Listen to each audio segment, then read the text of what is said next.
அண்மையிலே திராவிட முன்னேற்ற கழகத்தின் சார்பாக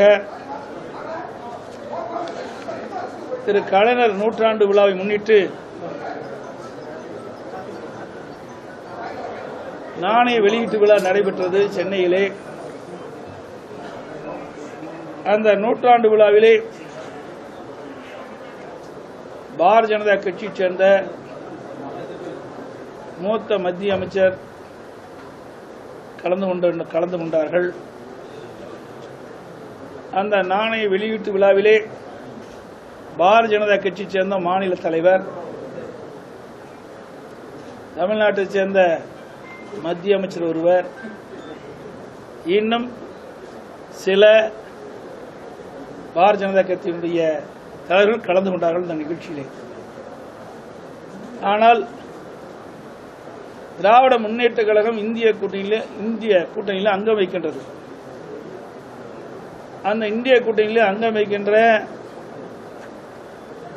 தேசிய தலைவர்கள் இருக்கின்ற காங்கிரஸ் கட்சியைச் சேர்ந்த திருமதி சோனியா அம்மையார் அவர்களையோ அல்லது காங்கிரஸ் கட்சியினுடைய தலைவர்களையோ அல்லது திரு ராகுல் காந்தி அவர்களையோ அழைக்கவில்லை. அதற்கு மாறாக திராவிட முன்னேற்ற கழகம் ஆட்சி காப்பாற்றிக் கொள்ள வேண்டும் என்ற நிலையிலே இன்றைக்கு திராவிட முன்னேற்ற கழகம் அரசு இருந்து கொண்டிருக்கின்ற காரணத்தினாலே பல்வேறு ஊழல் வழக்குகள் நிறைந்த ஆட்சியாக இருக்கின்றது. அதையெல்லாம் மறைப்பதற்காகவும் மத்தியிலே ஆளுகின்ற ஆட்சியினுடைய தயவு வேண்டும் என்ற காரணத்தினாலே மத்தியில் இருக்கின்ற ஆட்சியாளரை அழைத்து மறைந்த திரு கருணாநிதியினுடைய நூற்றாண்டு விழா நாணய வெளியீட்டு விழாவிலே அவள் மூலமாக வெளியிடச் செய்திருக்கின்றார்கள். இதை சொன்னால் திராவிட முன்னேற்ற கழகத்திற்கும் கோபம் வருகின்றது, பாரதிய ஜனதா கட்சியைச் சேர்ந்த தலைவர்களுக்கும் கோபம் வருகின்றது. எனவே திராவிட முன்னேற்ற கழகம் இந்திய கூட்டணியில் அங்கம் வைக்கின்ற கட்சி. அப்படி அங்கம் வைக்கின்ற கட்சியை நிராகரித்துவிட்டு புதிதாக என்டிஏ தேசிய ஜனநாயக முற்போக்கு கூட்டணி கட்சியை சேர்த்துக் கொள்ள வேண்டிய அவசியம் என்ன என்று கேள்வி மக்களிடத்தில் எழுந்திருக்கின்றது. மிகப்பெரிய சந்தேகம் எழுந்திருக்கின்றது. அதைத்தான் நான் சுட்டிக்காட்டினேன். அதோடு இந்த விழா முதலமைச்சர் பேசுகின்றார், இந்த விழா மாநில அரசாங்கத்தால் நடத்தப்படுகின்ற விழா அல்ல, மத்திய அரசாங்கத்தால் நடத்தப்படுகின்ற விழா என்று சொல்கிறார். எனக்கு வந்த அந்த அழைப்புதலிலே மாநில அரசினுடைய எம்பளம் தான் பதிச்சிருக்குது. மாநிலத்தில் இருக்கின்ற தலைமை செயலாளர் அவர்கள் தான் எங்களுக்கு அந்த அழைப்புதலை கொடுத்திருக்கின்றார். அவருடைய பெயர் தான் இடம்பெற்றிருக்கின்றது. ஆகவே இது மாநில அரசு நடத்துகின்ற விழா, மத்திய அரசு நடத்துகின்ற விழா அல்ல. இது கூட தெரியாம ஒரு விழா நடத்துகின்ற முதலமைச்சர், தமிழ்நாடு முதலமைச்சர் திரு ஸ்டாலின், பாரதிய ஜனதா கட்சியைச் சேர்ந்த தலைவர்கள் மாநில தலைவருக்கு கோபம் பொத்து கொண்டு வந்து என்னை பற்றி சில வசைபாடி இருக்கின்றார்.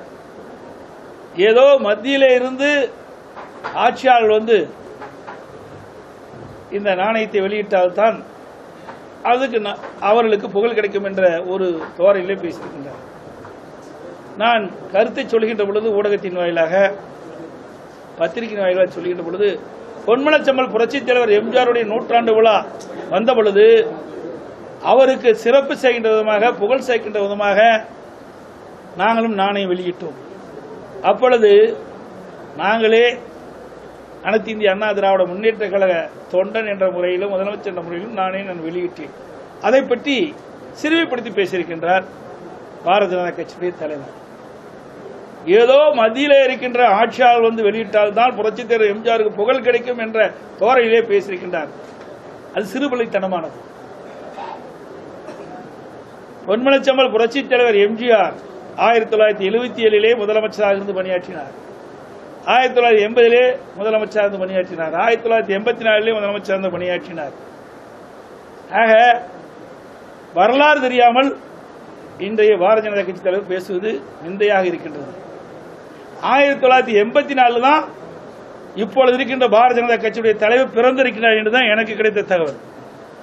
இவர் பிறப்பதற்கு முன்பாகவே பொன்மனச்செம்மல் புரட்சித் தலைவர் எம்ஜிஆர் அவர்கள் தமிழகத்துடைய முதலமைச்சராக பொறுப்பேற்று திறம்பட பணியாற்றி நாட்டு மக்களிடத்திலே நன்மதிப்பை பெற்றவர்.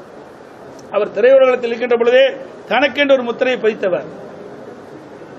கொடுத்து கொடுத்து சிவந்த கரத்திற்கு சொந்தக்காரர் என்று சொன்னால் எம்ஜிஆர் என்றுதான் சொல்லுவார்கள். அந்த அளவுக்கு பெயர் பெற்றவர், புகழ் பெற்றவர், பாரத ரத்னா விருதை பெற்றவர். இப்படி மக்கள் இடத்திலே மிகுந்த செல்வாக்கு பெற்ற புகழ்பெற்ற தலைவர் தான் எங்களுடைய தலைவர் பொன்மனச்செம்மல் புரட்சித் தலைவர் எம்ஜிஆர்.